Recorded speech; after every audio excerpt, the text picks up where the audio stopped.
Quiz 2026 episode 133ലേക്ക് എല്ലാ പ്രിയപ്പെട്ട പ്രേക്ഷകർക്കും സ്വാഗതം. ബൈബിൾ പോർഷൻ പറയുന്നു സങ്കീർത്തനങ്ങൾ 51 മുതൽ 54 വരെ, റോമർ 16 അധ്യായം. കേട്ടോ, ഇതിനകത്ത് നിന്നാണ് ക്വസ്റ്റ്യൻ ചോദിക്കുന്നത്. എല്ലാവരും വായിച്ച് പഠിച്ചിട്ടുണ്ടാവും കരുതുന്നു. ആദ്യത്തെ ചോദ്യത്തിലേക്ക് പോകുന്നു. റോമർ 16 അധ്യായത്തിൽ ഏറ്റവും കൂടുതൽ പ്രാവശ്യം കാണുന്ന മൂന്നക്ഷര പദം ഏത്? എത്ര പ്രാവശ്യം? ഇതിൽ റെഫറൻസ് വേണ്ട കേട്ടോ.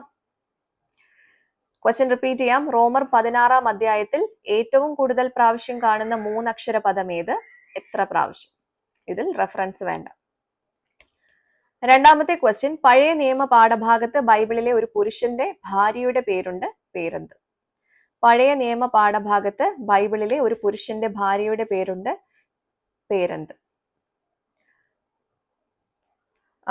മൂന്നാമത്തെ ക്വസ്റ്റ്യൻ, ശൗലിന്റെ ഭൃത്യന്റെ പേരെന്ത്?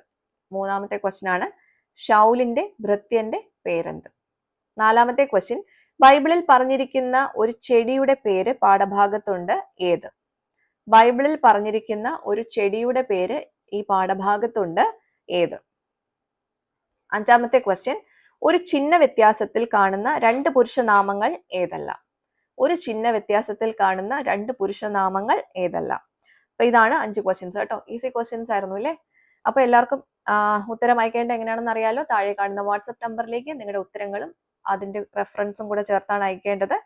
ഇതിന്റെ ശരിയായിട്ടുള്ള ഉത്തരം നാളെ രാവിലെ റിവീൽ ചെയ്യുന്നതായിരിക്കും. അപ്പൊ ശരി ഉത്തരങ്ങൾ നമുക്ക് നാളെ മറ്റൊരു വീഡിയോയിലൂടെ വീണ്ടും കാണാം. Till then, it's me, Angel, signing off. Bye and take care.